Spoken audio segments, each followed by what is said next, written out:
Hello friends, welcome back to this channel. दोस्तों, इस video में हम बात करेंगे वोडाफोन आइडिया के लिए, लेकिन उससे पहले आपसे दो रिक्वेस्ट करना चाहूँगा। पहले रिक्वेस्ट कि अगर आप चैनल को फर्स्ट टाइम देख रहे हैं, मेक श्योर सब्सक्राइब करके बेल आइकन को हिट कर लीजिए ताकि आपको आने वाले समय में सारी वीडियोस की नोटिफिकेशन मिल जाया करें। और दूसरी चीज़ कि अगर आप डीमैट या अकाउंट या ट्रेडिंग अकाउंट ओपन कराना चाहते हैं, डिस्क्रिप्शन बॉक्स में लिंक दिया गया है। दोस्तों, इस वीडियो में हम बात करने जा रहे हैं वोडाफोन आइडिया के लिए एक बहुत इंपॉर्टेंट पॉइंट के ऊपर हम डिस्कस करेंगे और समझेंगे कि इसका क्या फ़ायदा है। लेकिन उससे पहले कल अगर आपने नोटिस किया हो तो 12.40 के गैप डाउन 40 पैसे की गैप डाउन ओपनिंग हुई थी, उसके बाद भी 13.45 का हाई बनाया, लेकिन सस्टेन नहीं कर पाया क्योंकि खबर आनी थी सुप्रीम कोर्ट से, खबर आई नहीं। इसीलिए यहाँ पे उसी जगह पे आगे बंद हुआ जहाँ पे इसके पहले वाले दिन का क्लोजिंग प्राइस था 12.80 का। 86 करोड़ 54,89,758 टोटल एनएससी के ऊपर वॉल्यूम जनरेट हुआ, जहां मार्केट कैप 36,781 करोड़ रुपए। बीएससी के ऊपर अगर आप देखेंगे तो 179.9 यानी 17 करोड़ 99,88,202, जहां पे मार्केट कैप है 36,810 करोड़ रुपए। ये 12.81 के ऊपर बंद हुआ बीएससी के ऊपर। राइट, इसका 52 वीक हाई है दोस्तों 13.80 का, लो है 4.55 का। आइए एक लेटेस्ट अपडेट और इसको समझने की कोशिश करते हैं कि इसका क्या कनेक्शन है। दोस्तों, एक टर्म है यहाँ पे यूज़ किया गया है 3GPP। इसका क्या मतलब है, यही हम डिस्कस करेंगे और ये किस तरीके से बेनिफिशियल होने वाला है कंपनीज़ के लिए। दोस्तों, 3GPP का मतलब होता है 3GPP का मतलब होता है थर्ड जनरेशन पार्टनरशिप प्रोजेक्ट। ये एक तरीके से एक स्टैंडर्ड है दोस्तों, ये एक स्टैंडर्ड है, किसी चीज़ का एक स्टैंडर्ड होता है। उसी तरीके से टेक्नोलॉजी को के लिए एक ग्लोबल लेवल, टेक्नोलॉजी को इंटरनेशनल लेवल पे देखने का ये एक स्टैंडर्ड है, एक पैमाना है, या एक तरीके से बोल सकते हैं कि ये एक स्टैंडर्ड है जो इंटरनेशनली एक्सेप्ट किया जाता है। राइट, जैसे इसको समझने के लिए मैं आपको चलिए मैं पहले स्टार्टिंग कर देता हूँ इस पूरे आर्टिकल की। दोस्तों, यहाँ पे वोडाफोन आइडिया की तरफ से अनाउंस किया गया है कि ये 3GPP स्टैंडर्ड के ऊपर काम करेंगे, यानी 3GPP स्टैंडर्ड के हिसाब से अपने 5G कोर नेटवर्क के लिए आगे बढ़ना चाहते हैं। अब इसका क्या मतलब है, ये chief technology officer Jagbir Singh की तरफ से सारी बातें बताई गई, जो कि इस वोडाफोन आइडिया के CTO हैं। इनका बोलना ये है कि ये नहीं चाहते कि किसी भी तरीके से भारत, इनका हमारा देश जो है आइसोलेटेड होकर के 5G के ऊपर काम करे। अगर हमारा देश, अगर हम सब लोग 5G को बना रहे हैं तो इस तरीके से बनाएं कि अगर कोई बंदा या बंदी अमेरिका में बैठा है या सऊदी अरेबिया में है या ईरान में बैठा है, उसको भी अगर 5G की कोई इक्विपमेंट की ज़रूरत है भेजने की या फिर उसको लेने की, तो हमारे यहाँ से जो कंपैटिबल डिवाइसेस हैं उसके लिए काम करें और उसके वहाँ से जो हमारे तक कंपैटिबल डिवाइसेस आएँ वो भी काम करें। ये तभी पॉसिबल है जब हम 5G टेक्नोलॉजी को, अपने होम ग्रोन टेक्नोलॉजी को 3GPP स्टैंडर्ड से मर्ज कर देंगे।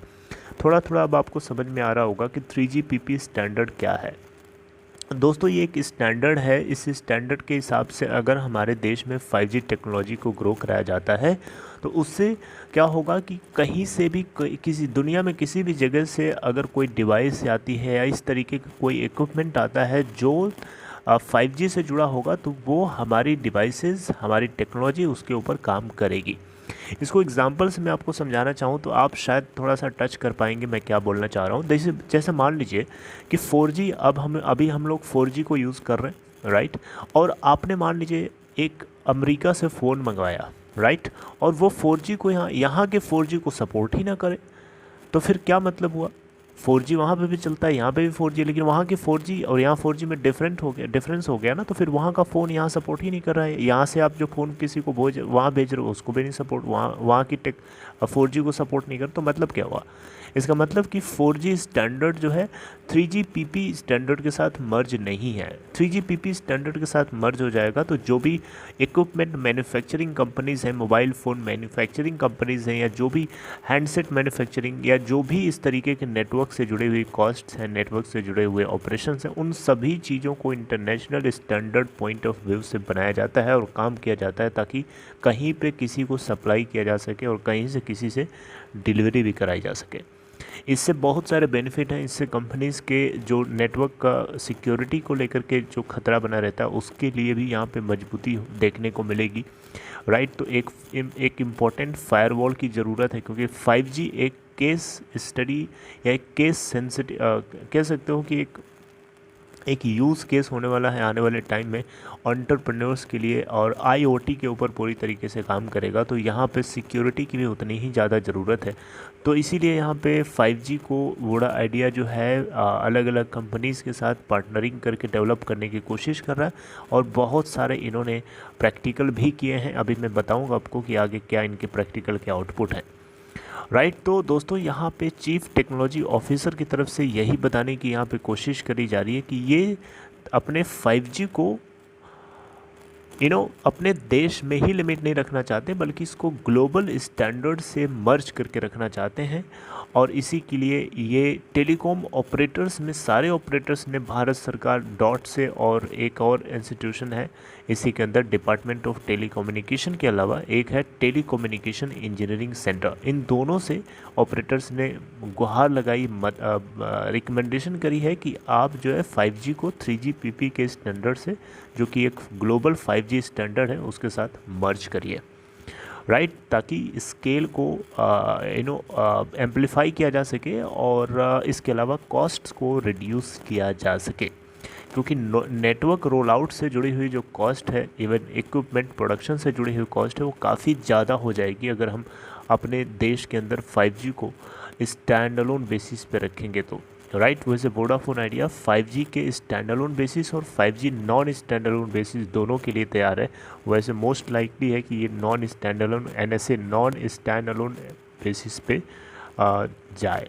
अभी सरकार देखते हैं किस तरीके से सपोर्ट करती है कि नहीं करती है। दूसरी खबर ये है दोस्तों इसी में कि अभी इन्होंने, अगर आप देखें यहाँ पे, तो गांधीनगर, महाराष्ट्र और पुणे, इन जगहों पे वोडा आइडिया ने अभी इन्होंने कंडक्ट किया था 5G ट्रायल को, और इन्होंने काफ़ी धमाकेदार डाउनलोड स्पीड्स देखी हैं। 4.2 गीगाबाइट पर सेकेंड की इनको स्पीड, डाउनलोड स्पीड देखने को मिली, और अपलोड स्पीड 200 Mbps की देखने को मिली है, राइट। तो Voda idea is working with different vendors जैसे एरिक्सन, इसके अलावा नोकिया और कुछ मल्टीपल इकोसिस्टम पार्टनर्स के साथ, ताकि ये 5G के ट्रू पोटेंशियल को टेस्ट कर सके, राइट। क्योंकि मल्टीपल इनोवेटिव यूज़ केसेस को इन्होंने अर्थ किया है और करना है, राइट। और इसको लेकर के कंपनी जो है पूरी तरीके से तैयार है। तो दोस्तों ये है पूरी अपडेट। कमर्शियल डेवलपमेंट को डिप्लॉय करने से पहले, कमर्शियल डिप्लॉयमेंट करने से पहले वोडा आइडिया ये सारी बातें जो है 5G को 3GPP स्टैंडर्ड के साथ मर्ज करके मार्केट में, मैदान में उतरना चाहता है। तो दोस्तों मैं उम्मीद करता हूँ कि आपको ये पूरी इन्फॉर्मेशन मैं समझा पाया अपनी लैंग्वेज में। अगर आपको ये कंटेंट समझ में आया 3GPP से स्टैंडर्ड से जुड़ा हुआ, तो आप इसे सपोर्ट करने के लिए लाइक और शेयर कर सकते हैं, और अपना ख्याल रखिए। Take care.